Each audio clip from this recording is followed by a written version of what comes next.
Welcome to the Vandal Insider Podcast, presented by Inland Orthopedic Surgery and Sports Medicine Clinic of Moscow and Pullman. Let the team that takes care of the Vandals take care of you. Get the latest information on University of Idaho athletics you won't find anywhere else. It's all here on the Vandal Insider Podcast, every fan source for all things Idaho athletics. Here's your host, Dennis Patchin. Welcome to the Idaho Vandal Insider Podcast. We're in the final 2 weeks of the basketball season before the Big Sky Tournament begins in Boise on March 7th. Today, we've got a lot of hoops. Jon Kasper from the Big Sky Conference will be here to talk all things Starch Madness. Luke Chavez, a graduate assistant with the men's team, will be here to talk basketball, but also here to talk about his battle with cancer. And the women's team, Uriarte, will join us to talk about being in first place and the final 5 games of the season in the quest to win a Big Sky Conference regular season crown. And the indoor track season is heading to Pocatello for the Big Sky indoor meet next weekend. Sprinter Adelyn Mitchell will be here to talk track and field. This Idaho Vandal Insider Podcast is presented by Inland Orthopedic Surgery and Sports Medicine Clinic of Moscow and Pullman. As the Vandals team physician, orthopedic surgeon Dr. Matt Taylor cares for elite athletes, weekend warriors, and everyone in between. Let the team that takes care of the Vandals take care of you. Welcome back to the Idaho Vandal Insider Podcast. Pleasure to welcome this man back to our program, the Senior Associate Commissioner of the Big Sky Conference, Jon Kasper, a guy I've known a long time, who is in charge of the Big Sky Conference tournament. That's why we got him on. Jon, thanks for being here. How are you? Oh, I'm great. Thanks for having me, Dennis. It's always an honor to talk to you. I appreciate you taking time out. I know that we're still, 3 weeks away-ish, but I mean, it's here, isn't it? The conference tournament is here. It is here. 3 weeks from today, when we're recording this, will be in the third day of the tournament. So we're a little over, 2 weeks from tomorrow. We'll be packing up the van or the truck to take everything up to Boise. So it's here. Yeah. For those people, I mean, most of the people who listen to this podcast are Idaho Vandal fans. And if they're not, they're fans of another team. But it's not just one team. And it's not just 10 men's teams or 10 women's teams. It's 20 teams. You guys have done this dance before, but is that a little bit of a logistical nightmare? I'll tell you this, it's a heck of a lot better than the days when we did it at the regular season champion hosts. That was a logistical nightmare. With this, this will be our 11th all-in tournament and our 8th in Boise. So, with our hotels and everything, we feel like we've got it locked down pretty well. The arena does a great job, assisting us. And when you're in your 8th year, it's pretty, you don't want to say it's plug and play, but it's pretty much that at this point, that we all kind of know our roles and what we're doing and what we're responsible for.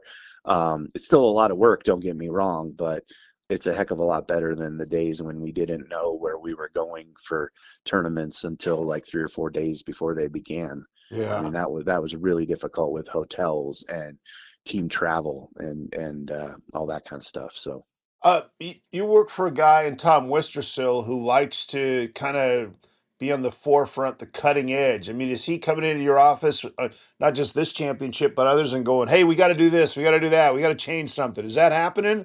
Absolutely. Tom never stops. Like, he just goes and goes. And, we know that he has high expectations. And quite honestly, we have high expectations for ourselves. And we just want to keep making the tournament better every year and, adding new tweaks to it every year. So absolutely. He's like, he'll tell us, I didn't like this, I didn't like that, but I love this, I love that. Let's do more of that. So Tom is great. He's very involved, and Tom cares a lot about this conference and really tries to take it forward. That is outstanding, because I've been around this league long enough to know that certain commissioners really give a damn about this league, and other commissioners were here just to get the next job. I'm not going to mention any names, but that's just, that's from my 30,000 feet of the conference. You guys, the Starch Madness thing is just absolutely brilliant. Can you tell us the story of Starch Madness? Yeah, so it was about 2 years ago, and someone on the internet like tagged one of our accounts and suggested we call it that. And we talked about it, and I remember we were driving up to Boise for one of our planning trips, probably the one we're going to take this week, which is a couple weeks before the tournament. And we decided we needed to reach out to some of our partners to see how they felt about it, because there can be, a little bit of Idaho's tired of, being known for potatoes and wants to be known for more than that. But generally, the feedback was pretty good. So we kind of did a soft launch of it 2 years ago at the tournament, and did some T-shirts and put some things out. Got very positive response. So we pretty much went all in on it last year, and it was very popular. And I think you're going to see more, even more this year. We got some things planned with our student athletes when they're on the set of Courtside, our pre and post game show, after the game, with some Starch stuff. So we're excited about it. We love the response we've gotten.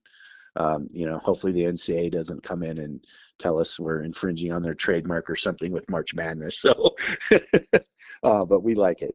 Well, I got my Starch Madness T-shirt, and I wear it all the time. So, I mean, if especially if you're an Idaho guy like I am, and not just the University of Idaho. I mean, I went to high school there, I went to college in the state. So, I love the potato theme, and I mean, lean into who you are and what people know you for.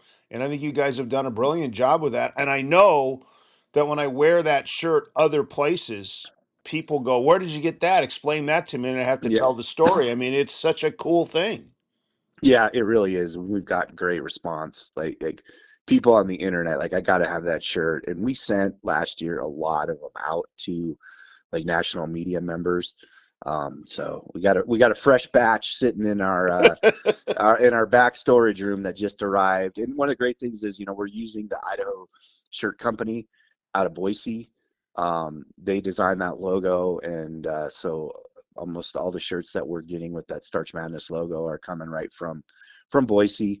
And I think those things are important too, to try to utilize local businesses and help them succeed. So we're excited about the partnership we've created with Idaho Shirt Company. And if they're not yet, there's going to be a link going live here this week that you can buy those shirts online again. Yeah, and we will when that goes up live, we'll pass it again on our latest podcast. If it's not up before this one gets posted up. Hey, I just want to talk to you about tickets.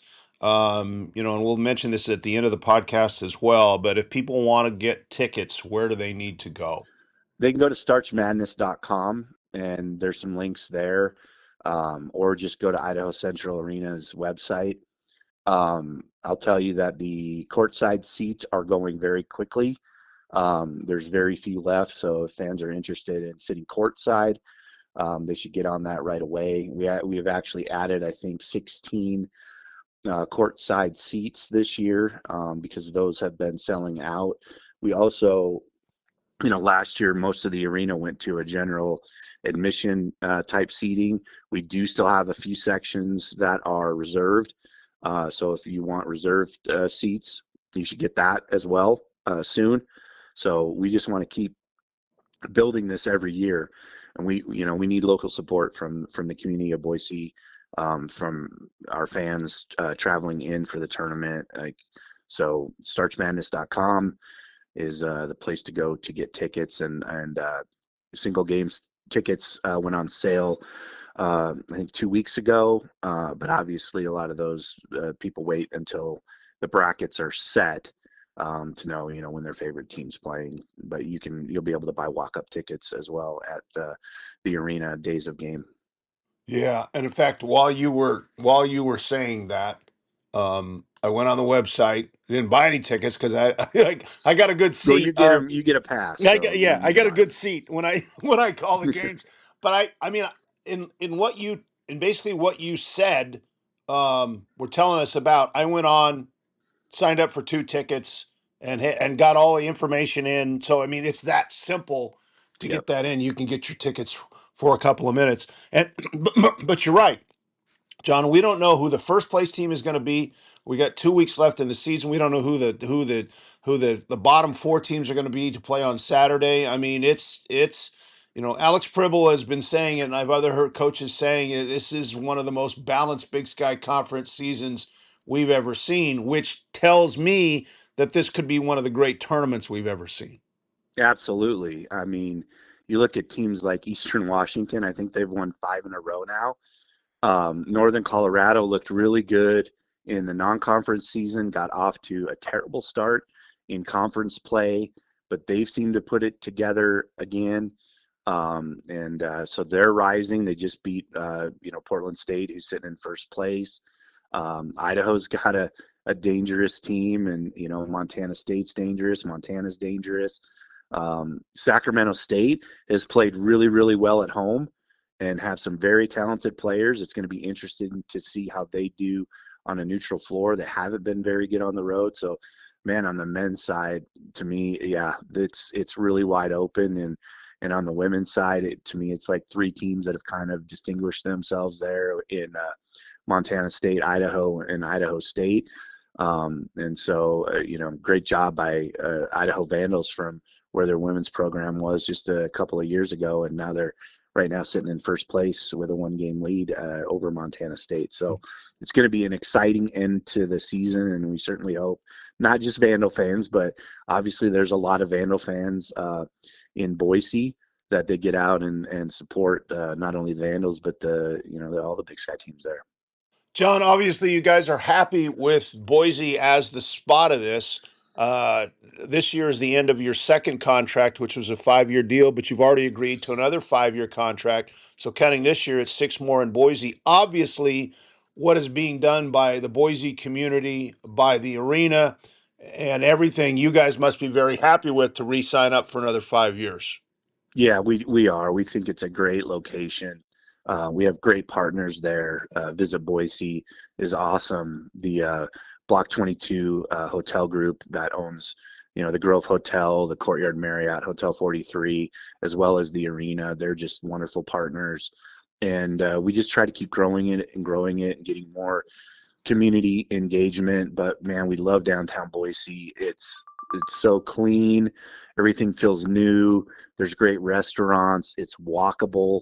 The arena is a perfect size for us, and we're excited because next year we think we'll have a new court that the arena has purchased. And the other thing is we've been bringing in LED score tables from some different schools, and like this year's we're going to use Boise State's, but next year the arena will have its own set of tables. So that's something we put into the new 5-year contract. There were a couple things that we felt like we needed from the arena to keep making this tournament great, and they agreed to do those things. So it's been a great partnership, and when this next contract's over, we'll be at 13 years, but probably in 3 years we'll start talking about another extension. So we're very happy and excited about what Boise offers our fans and our student athletes. It's rare when you get a place like this that the arena is happy, the hotel people are happy, the restaurants are happy, the conference is happy, the teams are happy. I mean,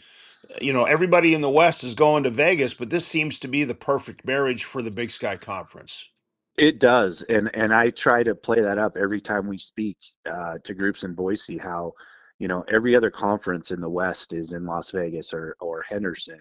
That it's really unique to have this in Boise, and a chance for teams or your fans to watch teams cut down the nets, and those teams are going into the tournament. So it's a unique opportunity that Boise has, in the Western United States, because everyone else is in Vegas. So we love Boise. It's a great location. It's drivable for a lot of our fan bases, and we have a ton of Big Sky alums in the Boise area and the surrounding cities. So yeah, love it a lot. I spent a lot of time. Spent a lot of time in Boise over the last 8 years. So, and looking forward to more years to come. John, we appreciate the time again. Where can people go to get tickets, sign up? As you said, The courtside seats are going as fast as they can go. There are reserve seats, but those are going quick as well. But there are tickets available. Where can people go to get their tickets for this year's Starch Madness tournament in Boise? StarchMadness.com, baby. StarchMadness.com. Or, if you're on the Idaho Central Arena website. And then the ticket office will be open, during the tournament for walk-up sales as well. So we are very, very excited. I can't believe it's here already. Yeah, me either. Seems like football was just around the corner, and man, and we didn't Well, make it. and for us, football just ended. Like, Yeah, well, I know. I feel like I just got back from Nashville, the national championship game. I was going to say that for some of us, football ended the regular season, but for you, the Big Sky finally gets a national champion one more time. Again, the tournament beginning on March 7th, 7, 10, 8, 9 games.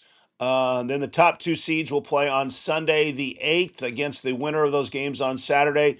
Then we go into 2 games each day. Really, the quarterfinals on the 9th, the semifinals on the 10th. We crown 2 champions and send 2 teams to the NCAA tournament on the 11th. Jon Kasper, the Senior Associate Commissioner. John, always a pleasure. Thanks for the time. We appreciate it. We'll see you in Boise. Yep. Thanks so much for having me. Have a great week. The Big Sky Tournament will open on March 7th with the 4 bottom seeds playing in both the men's and the women's first round. We'll wind our way to the semifinals set for Tuesday, March 10th, and then the championship game sending 2 teams to the NCAA tournament are March 11th. This Idaho Vandal Insider podcast is presented by Inland Orthopedic Surgery and Sports Medicine Clinic of Moscow and Pullman. When he's not caring for the Vandals as team physician, orthopedic surgeon Dr. Matt Taylor provides the same MVP orthopedics care to our entire region. At Inland Orthopedics, our team is your team. Welcome back to the Idaho Vandal Insider Podcast. We are now joined by Idaho Vandal graduate assistant coach Luke Chavez. Thanks for being here. How are you? I'm great, DP. It's great to be here. You also got a kind of a raise. I mean, you got a new title this year, not just graduate assistant, but now you're in charge of, for lack of a better word, working the guys out. Yeah. I mean, I am blessed that I can spend my day 5 hours a day on the court with the guys. So, yeah, it's been a great opportunity just to work with the guys, and, it's been awesome. We're going to talk a little basketball. Mm-hmm. We're going to talk about what you've been going through the last couple of years, and that has been a fight with cancer. Mm-hmm. And you're okay talking about it. I am. Okay. I am. First of all, how did I know the answer to this question because I was in college. I finished right when your dad got there, and I saw your uncle play for Santa Clara in the WCC. But how did basketball become part of your life as a kid? It started so young, playing with my brothers, older brother, little brother, and watching my dad and his uncles play. I have this visual of watching my uncle play against the Dream Team when he played for the Panama national team, and obviously playing against my idol, Michael Jordan, the 92 Dream Team. And so being able to grow up with mentors like my dad and my uncle who were unbelievable basketball players, that's where I fell in love with the game. How old were you then? Oh, I was 92. I mean, I was born 95, but I remember watching the clips on YouTube. Okay. And it is unbelievable. My uncle hitting 3 threes on Magic, 1 3 versus Michael, and that visual always stuck with my head. Yeah. When did you realize you were good at this game? I realized I was a late bloomer. I grew late. But I think I realized in my youth I was good. I always played up. But it always, for me, it wasn't about how good. I wasn't heavily recruited. Didn't get recruited out of high school. I only got recruited by my local junior college. For me, it never really was about how good I was to other people. I just knew I loved the game. And the game took you from high school to college. Where you actually played your last 2 years for Alex. Yes. At the Division II level, very successful, into the NCAA tournament, and then professionally. And where did you play professionally? in the country of Panama. Okay. And that meant a lot to me because my grandpa was born in Panama, and my uncle played on the national team. So going back to where my grandpa was born in that town, that meant a lot to me. Yeah. So you're going through your professional career, and you're in the process of trying to get Panamanian citizenship through your grandpa so you can play on the national team. Yeah. And then tell us what happens. Yeah. I was in Panama, and I remember my vision going out. I remember my ears ringing. I was trying to get the paperwork, and luckily we had a flight the next day, and me and my girlfriend were in Florida, and finally it was a time where I passed out, and I woke up vomiting, and my girlfriend was like, "Luke, we're not doing this anymore. We're going to the ER." And obviously it was a scary moment, but I was like, I was just thinking I had headaches. I was thinking I dehydrated, didn't know what happened, and luckily for this doctor in the ER, he was like, "Okay, this is something serious. We're getting a CT scan." Okay. And that scan came back, and it was a brain tumor. I was going through hydrocephalus, so I had a month of where the tumor was blocking up the brain fluid to where it was causing these headaches, and it was causing a lot of other difficulties. So yeah, that's where it started. And then it was emergency brain surgery. I had to get helicoptered to Tampa, Florida, where luckily I had one of the best neurosurgeons to do surgery where they could reroute the fluid, and that's where it started. Okay. So you have the surgery. Mm-hmm. They remove the tumor. Nope, just rerouting the brain fluid. Okay. Tumor's still there. But that you're not out of the woods. No, just getting started, DP. Because you get the word that I got cancer. Yeah.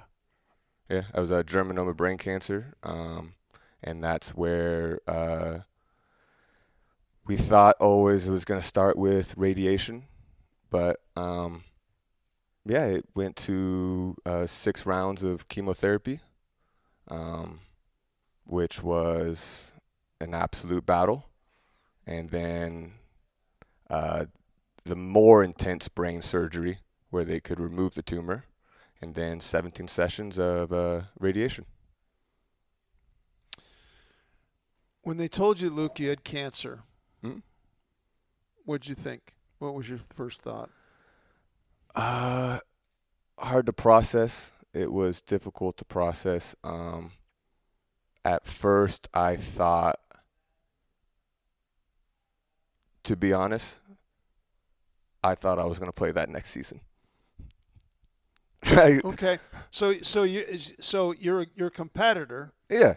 And you get a bad call. You're just going to play through it. Absolutely.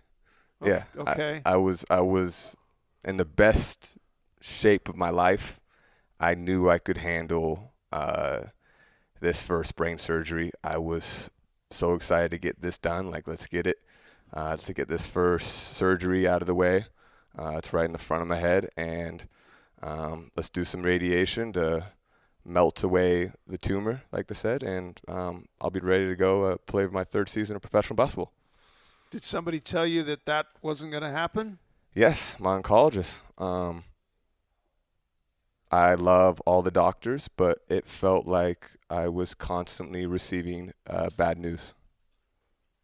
And that's where first it started 4 rounds of chemo, and then it was 2 more rounds on top of that, and then it was really intense brain surgery where they had to go through the back of my head. So I felt like constantly it was me dealing with the bad news of cancer. When people are told they have cancer, a lot of the first reaction or soon thereafter is they're going to die. Mm-hmm. Did that go through your head? Yes. How did you deal with that? I dealt with it I dealt with it being able to let go, and then depend on my support system. Uh, I remember going through my first brain surgery, and there was a video sent by all my closest friends and my family, and the immense amount of love and support I had around me helped tremendously for me to be able to like figure out how to understand what's going on to me, and also let go of all the stuff I can't control and be able just to be at peace of what was going on. At any point in time, did somebody tell you, or maybe you thought, I need to put basketball on the side, or was basketball the carrot, the stick, the carrot in front of you that kept you going through this whole thing because I know I'm going to play again? Basketball is always the carrot. It's always been more. For me, it's absolutely what helped me beat cancer. Like there wasn't, for me, it didn't matter. There was countless late nights, early mornings, where I'm after a long chemo session. It was my therapy. It didn't matter. No one else was in the gym. My mom would come or my pops would come help rebound.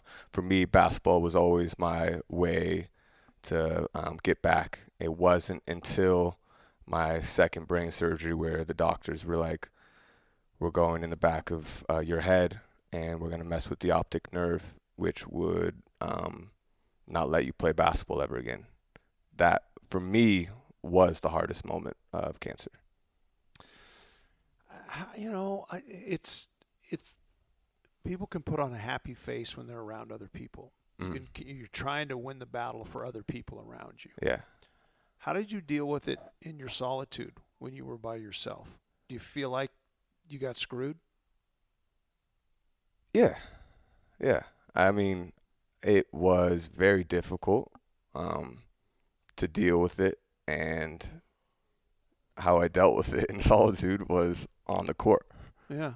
So even though you're going through chemo, Yeah. and even though you still have a tumor in your brain, you're out getting shots up. Now, you're not running a full practice, but you're out there shooting. Yeah, I can't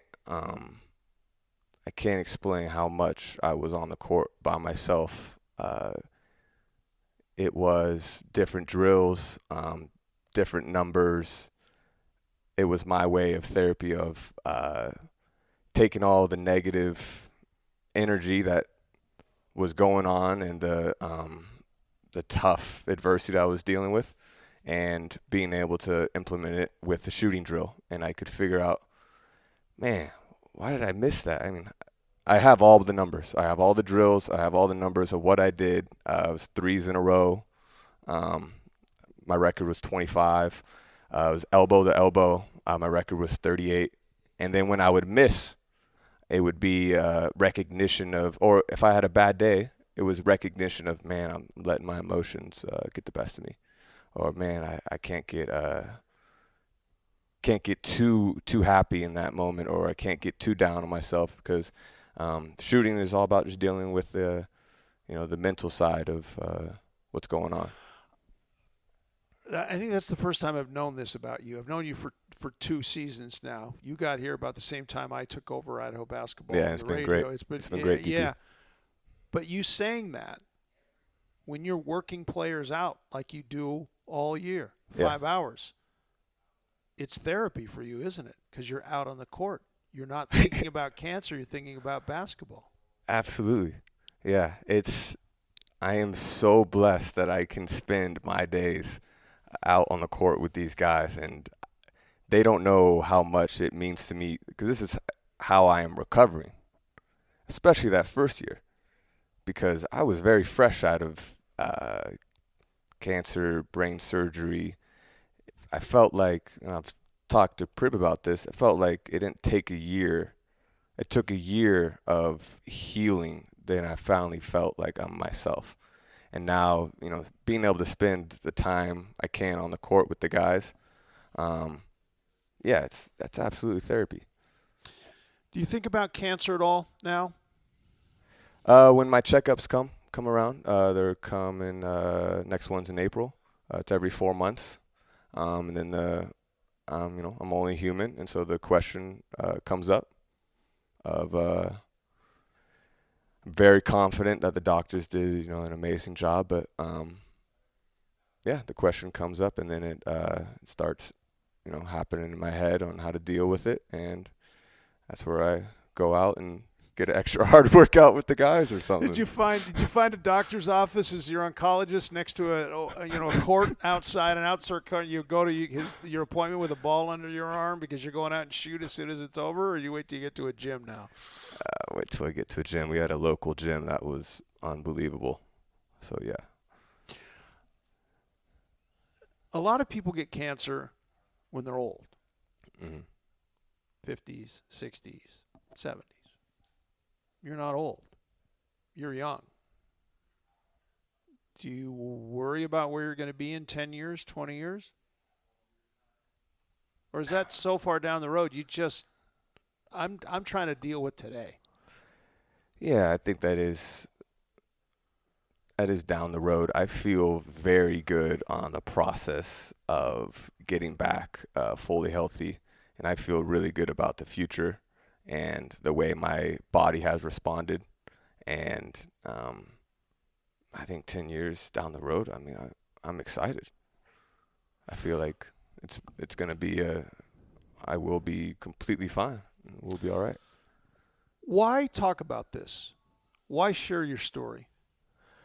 Well, I think the greatest thing you can do is to inspire other people. I have been able to talk to some amazing people that have dealt with cancer and survived. And if I can share my story and help someone who's going through a tough time understand that, this too shall pass, and you can recover from something really intense. That's the greatest thing you can do. You're part of a team here at Idaho. Mm-hmm. You're part of the coaching staff here, where it's important to win games and it's hard to lose games. It's difficult. Yeah. When you lose a tough game, are you okay? We just lost a game. Yeah. But what I'm going through it has been way more important. So I don't want to say does it make losses easier, but does it make losses different now because of what you've gone through to get here? I understand what you're saying. I'm telling you right now, I can't stand losing. It is too difficult, and as a competitor, losing is never easy. But absolutely, there is a part to what you're saying. It's all about perspective and understanding that, yes, it's winning and losing. It's more about learning and figuring out how to deal with that. But all right, you're talking to everybody now. What's the advice that you're going to give them when they come from a doctor who just says you have cancer? Breathe. And then it is the most difficult question, because there isn't a right answer, but just trying to figure out how to breathe and just sit still for a second and not get too worked up. And if you could just be able to understand that, figure out a balance to what's going on in that moment, and then figure out what's the next step, and see if you can just really focus on that next step and be the best version of yourself in that next step. And for me, I remember I was just trying to be the best patient. I didn't think it was that easy for that doctor to say to a 29-year-old that they had cancer, or that staff. And so I tried to be the best patient I could be in that moment. And so that was my mindset. Congratulations on your fight. Congratulations on where you are. I know that we celebrated, you mentioned we were on a bus. Yeah. And you mentioned it's my 2-year anniversary. Yeah. And there was a smile on your face I don't think I've seen in a while. Well, we were in the middle of a losing streak, but that's why you weren't smiling, because you hate this look. But I'm saying it meant something to you, which meant it meant something to all of us that you were celebrating that. And I love when people share their stories because it gives people hope. And I love that you're sharing your stories because you found a way to beat this. Yeah. Thanks, DP. We appreciate the time. Thanks so much. Thank you. The Vandal Man will be on the road this week, Thursday night at Portland State, and at 6 o'clock Pacific, 7 o'clock Mountain Time, in a game that will be shown on ESPNU in front of a national audience. Saturday, the Vandals will then head to Sac State for the final Big Sky visit there to face the Hornets. Today's Idaho Vandal Insider Podcast is presented by Inland Orthopedic Surgery and Sports Medicine Clinic of Moscow and Pullman. As the Vandals team physician, orthopedic surgeon Dr. Matt Taylor cares for elite athletes, weekend warriors, and everyone in between. Let the team that takes care of the Vandals take care of you. Welcome back to the Idaho Vandal Insider Podcast. We are now joined from the women's basketball team, the first place women's basketball team, Uriarte. How are you? I'm good. How are you? I'm good. Okay. We have 2 weeks left in the season. Yes. 5 games. It's going to come in a whirlwind. 5 games in, I think, like 11 days. It's madness. I know. What's it feel like to be in first place right now? It's so exciting. I think as a whole, we're all so excited that we're in first, but at the same time, it's like we have 5 more games and then the most important games of our season. So I think just making sure we're focused and locked in on those 5 games before we get ahead of ourselves. When you beat Montana State and took over first place, did the feeling inside of you change about this season? I think I always knew that we had a chance at, winning the conference. But that game was so exciting. Literally, we had so many fans, so many people cheering us on. It went into overtime. It was an exciting game. And I think once we won that game, I think the confidence of the whole team was oh, yeah, we really can win. This is our year. You said something. You said going into the game, I knew we could win. Yeah. But you hadn't won. Yeah. When you win, you beat them finally. Snap, a 3-game losing streak as far as you're concerned because you lost both games last year. I mean, that feeling had to be like a change. It was not, I think we can win the conference. I know we can win the conference. Yeah. I mean, especially after losing by 30 to them at their place and still having the feeling that, okay, we can win, and then beating them, it was awesome. Beating the team who's in first place to take over first place is one thing. That's got to be an unbelievable feeling. Beating a team you got whooped by 30, that has to be a completely different feeling. Yeah, it was crazy. It was a crazy game. I mean, I don't know. We all knew we could win, and just making sure that we were doing the right things. And honestly, the game went the way we wanted it to, right? So, yeah. You were on this team last year, second year on this team. Arthur said to me earlier in the season, we are winning games this year that we wouldn't be able to win. And I think you had another one of those on Saturday at Idaho State. Yeah. You shoot less than 40%, you turn the basketball over 25 times, and you figure out a way to win. How did that change from last year to this year?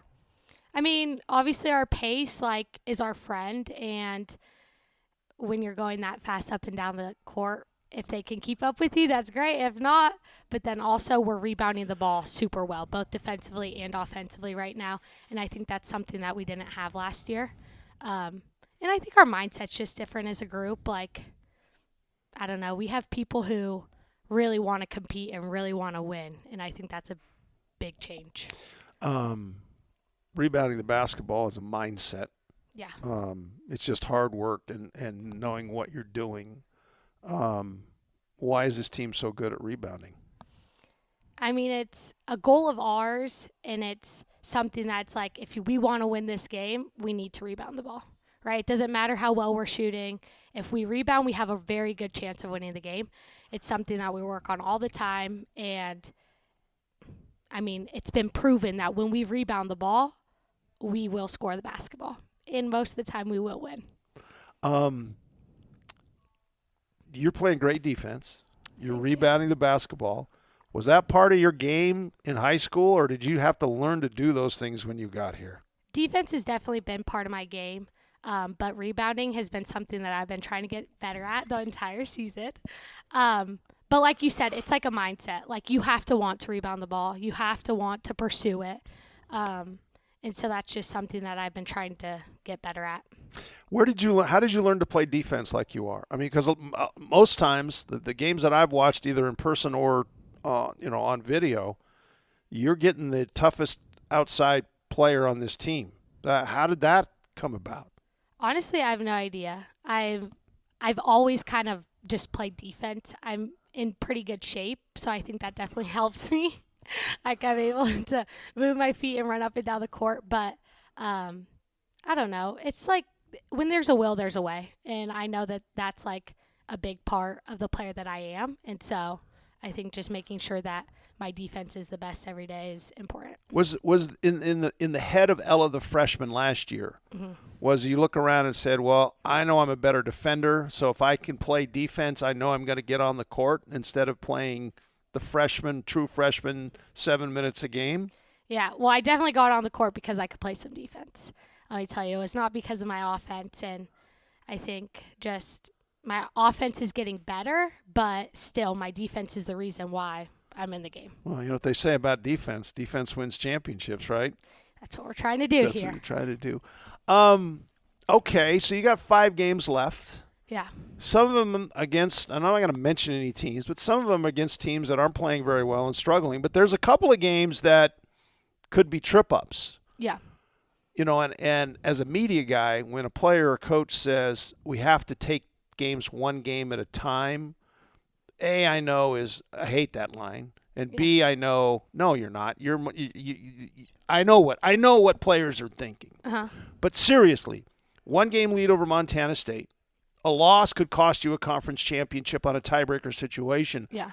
You really can't afford to look at who you're playing Saturday or who those 3 games are next week in 5 days. Your focus has to be on the next game because of where you are in the season and where you are in the standings. Yeah, it's super important that we get every single one of these wins. And that goes with, it doesn't really matter what their record is. We seem to get every team's best game sometimes. And so if we don't show up, you never know what can happen. So making sure that we're locked in on the scout and everything else. Well, but you're first place. I know. We had to dial it back to when you weren't in first place and the team was in first place and you beat Montana State. You gave them your best shot. Yeah. You know. You got new shoes on. You're at first but place. we want to stay there. Right. We need to stay there. Do you guys, take the coaches out of it? Walking to practice, hanging out, sitting in the back of the bus, driving someplace. Do you talk about first place at all? I think in the locker room a little bit. Like, everyone's so excited for Boise, and we just want to get to that part in our season where, like, we get to win. That is definitely talked about, but it's not too often. Like, we still are like, okay, what's the next team? What do we have to do to win that? Right. And then every game after that, but counting down 5 more. Yeah. I know basketball is a huge focus. Yeah. Do you try to get away from basketball at all on a day off? You got a home game on Saturday. You got Saturday night. You don't have to do anything on Sunday. Are you trying to get away from basketball? I mean, I'm relaxing when we don't have basketball because we're in that season where it's just go, go, go. So when I don't, relax. But I don't know. It's fun right now. Basketball is like, we want to play games so that we can, Has it always been fun? Were there times when it wasn't fun? A little. Which not necessarily not fun, but like, I don't know.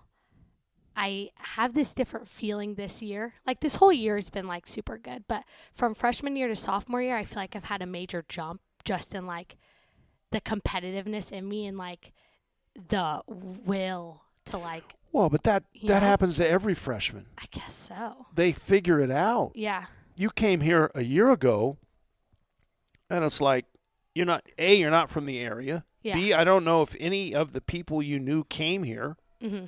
So you're now a new kid in a new place on your own. Your mom and dad are 1,000 miles away. Yeah. Now you don't have that anymore. Yeah. You can probably see the freshmen walking around campus with the look on their face, right? Maybe not now, but at the beginning of the year. Yeah. No, it's crazy. The change in a year has been insane. Just everything. Are you playing more and thinking less this year than you did last year? 100%. I mean, the mistakes mean less to me, which Arthur and them have always said, like, you make one mistake, like, it doesn't matter. But to me, it did, right. But this year, it's more like, okay, next play. Like, you'll get it back on defense, whatever. Make a good play, get a steal, and we're off to the races. You played on really good teams in your past. Yeah. When you're playing on a really good team and having fun, I know that makes the game more enjoyable, but does it make the game easier? In some ways. I mean, when things are going your way, it always comes a little easier. But, no, things are just, they're working right now, right? And, I mean, that's a great feeling going into March. And that's what it's all about, isn't it? I mean, you can have fun in November, December, and January.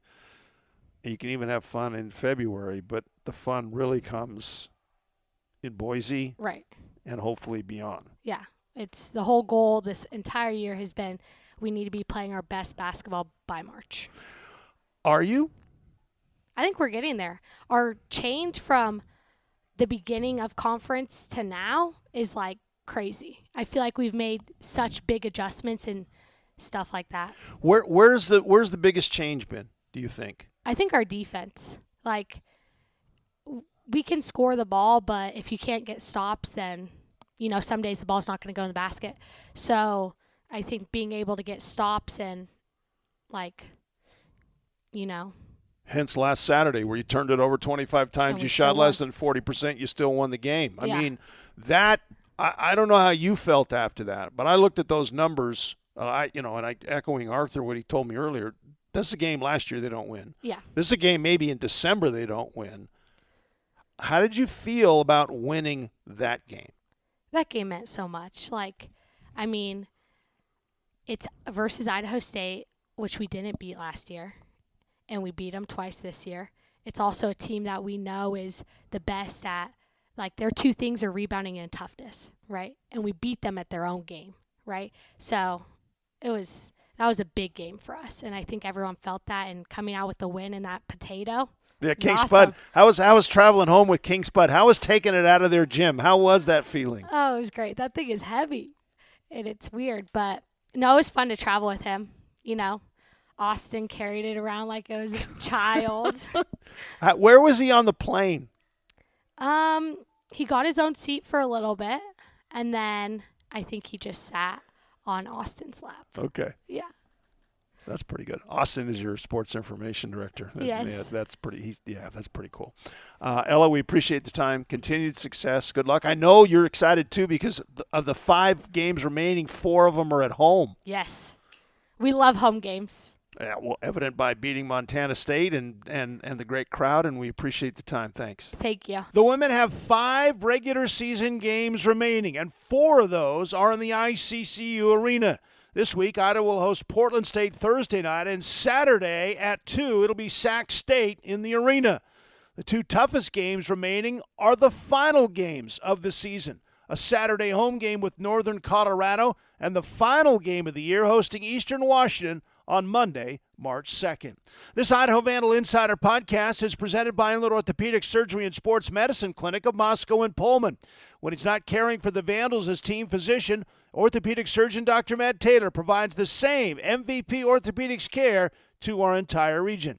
At Inland Orthopedics, our team is your team. Welcome back to the Idaho Vandal Insider Podcast. Time to talk a little indoor track and field with Adelyn Mitchell from the women's track team, the sprinter. Thanks for being here. How are you? Yes, thank you. I'm great. We appreciate Glad to be here. We appreciate you doing this. It seems to me, correct me if I'm wrong, that the indoor track season is like it starts and it's over before you know it. Yeah. Does it feel that way? No, yeah, you're right. We have only like 5 indoor meets. I mean, it's nothing compared to outdoor, so every meet matters, which is a lot of pressure, but that's just how indoor is. It's fast, and then outdoor is very, very long. The Big Sky Conference tournament coming up in Pocatello in a week. Idaho State has a different track. It's a bank track. It's a wood track. It's if you think of indoor track, it's the old school track, not like you have here at Idaho or some of the other places. Do you like that track? You know, we talked about this as a team yesterday, and our coach told us we have like 10 minutes to say anything bad about the track, and then we're done speaking about it. Because it is wooden, we have to change our spikes on our shoes. We have to tape our shoes, and then some events even get ran in flats, just running shoes. So it's very interesting, and there's no railings. So it's something I've never ran on before, and a lot of us haven't. But I mean, everyone's in the same boat at the end of the day, so you can't do much about it. It's funny, basketball.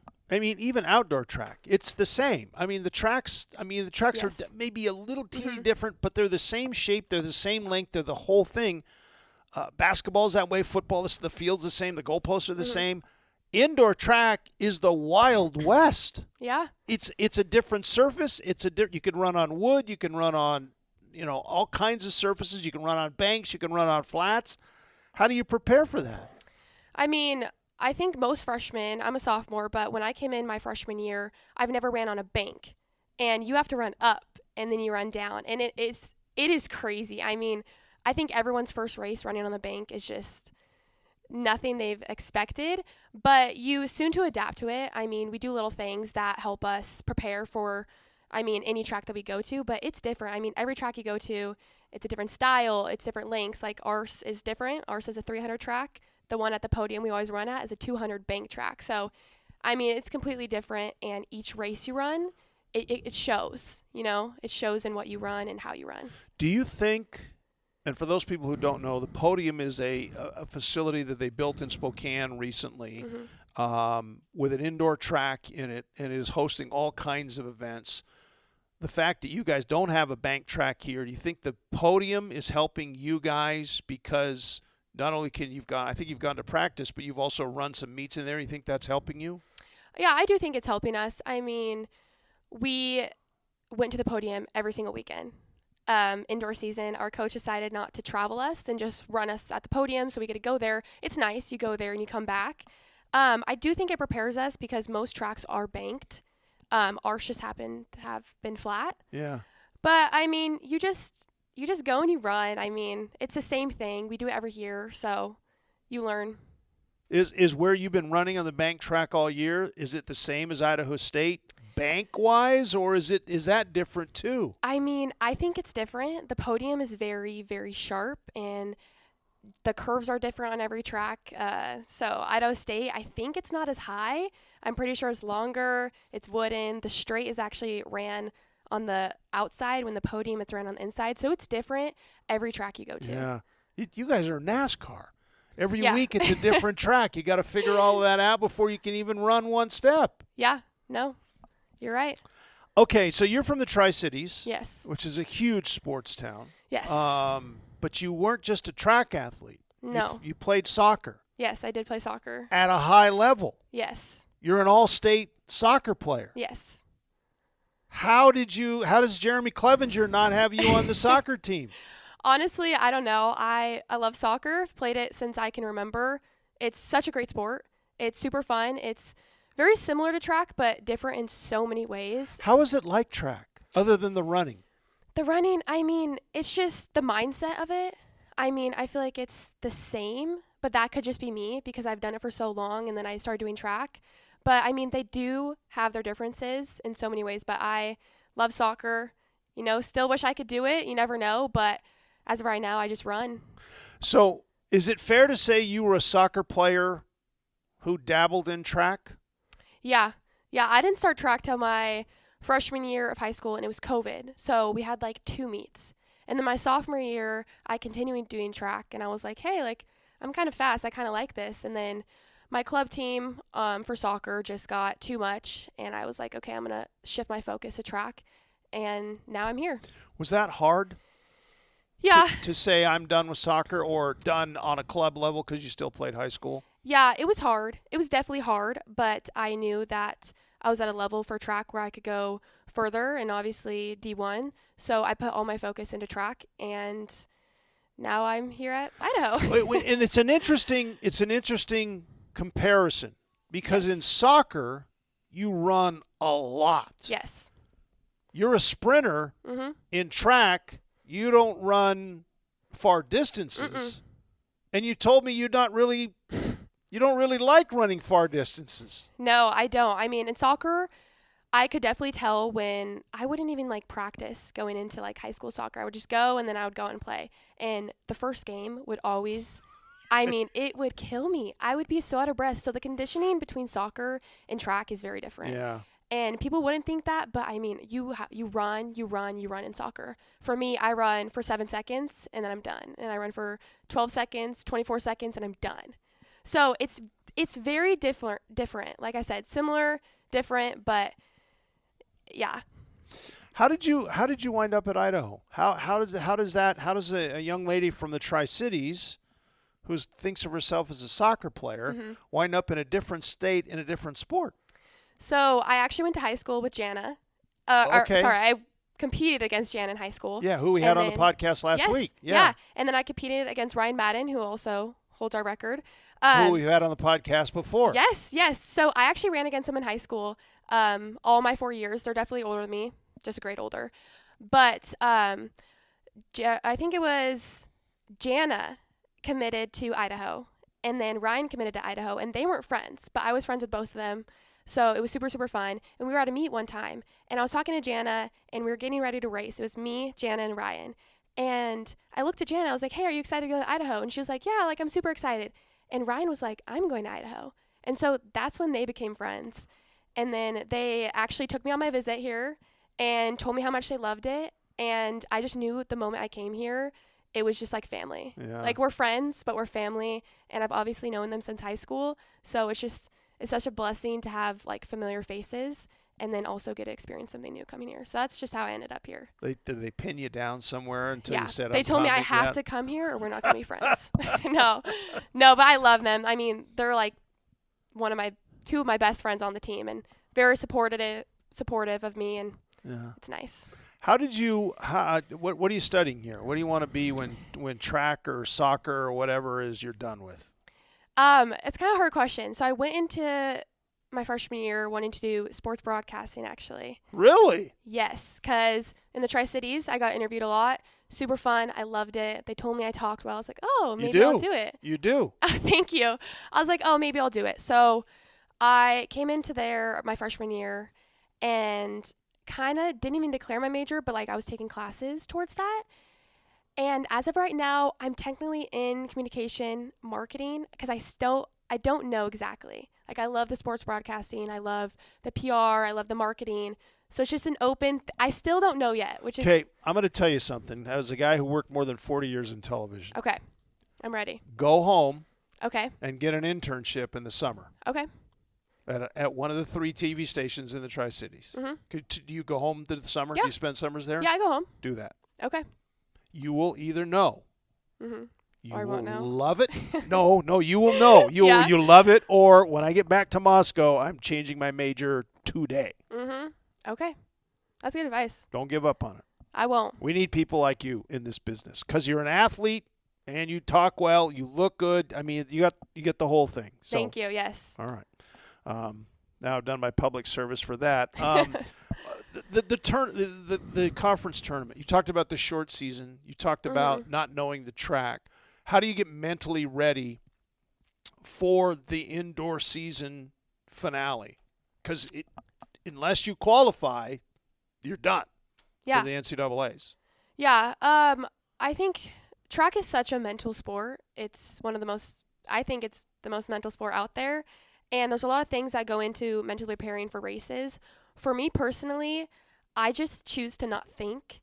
I mean, I prepare myself in different ways, but I don't think about the race until I'm on the line and they say run to your marks and I go. For me, it's just there's a lot of overthinking that can happen, and that's just who I am. So I try to stop it by just focusing on what I can control, and what I can't control is just out of my control. So I go to practice, I work on the little things, I show up, I run, and just do what I know how to do. And that's just how I prepare for races. I try not to think as much, but I do think enough to get me to where I need to be. Are you a goal setter when you step on the track? Do you have a time in your head, and if you hit that time and don't win, are you okay with that? No. That's the right No. answer. I love that answer. Good No. for you. I don't like giving myself times. And you can ask anyone in track. They don't like saying that. We write goals before the season. Right. But before races, you can't go into it saying, I need to run this. Because immediately when you do that, you start overthinking. And you lose everything that you worked on the previous week. And many people can say that. There are a few that go in and be like, I need to run this. And they do run it, or they don't. And then it ruins their day. So for like me, I run 2 events. So if I go into my 60, which is usually my first event, and I say I need to run a 7.5 and I don't run it, for me, going into the 200 ruins my mindset. So I try, again, not to think about it, and you just focus on what you can think and what you can control. And that's just my power, my block starts, my running, what I can control. Okay, so let me twist that question around just a little bit. Okay. If you go out and PR, but you don't win. I'd rather have a PR or a win any day. Okay, so so if you PR, yes. you know you've done the best you can do, and it isn't good enough to win, you're okay with that. I'm okay, and for sure I'm okay, because it's your race, it's your lane, it's your heat, it's literally just your race. So I've PR'd every single meet this year, every single meet in both races. And I haven't won. I've gotten second. I've gotten third. But I'm getting better for myself, and that's all I need to know. And that'll put me in great places for outdoor. I'll get to the point of winning, but there's little things I need to tweak. And the indoor is hard for me. It's not even my main event. It's not what I came here for. So I'm just learning new things and trying to be in a good position for when I get to my main event outdoor, that I can run that with like my full potential. So fair to say you much enjoy outdoor more than indoor. Yes. My event is the 100. So the 60 is very, very short for me. I'm a tall girl. I'm like almost 6 foot, and the 60 is 7 seconds. So usually in the 100, I can make up for my legs will get me going. So that's why I like the 100, and the 200 is almost too long for me. And I think Jana can say that too. See, you sprinters don't like to run very far, do you? No, we don't. No. Very short distances, but it's just what we do. All right. Adelyn Mitchell, appreciate it. Good luck in Pocatello. Thank you. Good luck on the bank. Good luck outdoors. We appreciate you doing that, and hopefully that I see you on television someplace. Yes, you will. There you go. Thank you. That's going to do it for this week's Idaho Vandal Insider Podcast. Thanks to all of our guests for joining us this week. Don't forget to join us each week for the Idaho Vandal Coaches Show, live from 42 Bar Kitchen in Moscow, 6 o'clock Pacific, 7 o'clock Mountain Time on the Idaho Vandals Radio Network. I'm Dennis Patchin saying thanks for listening. We'll see you next time for another edition of the Idaho Vandal Insider Podcast. This has been the Vandal Insider Podcast, presented by Inland Orthopedic Surgery and Sports Medicine Clinic of Moscow and Pullman. Let the team that takes care of the Vandals take care of you. Get the latest information on University of Idaho athletics you won't find anywhere else with the Vandal Insider Podcast. From in-depth conversations to game previews, the Vandal Insider is every fan's source for all things Idaho athletics.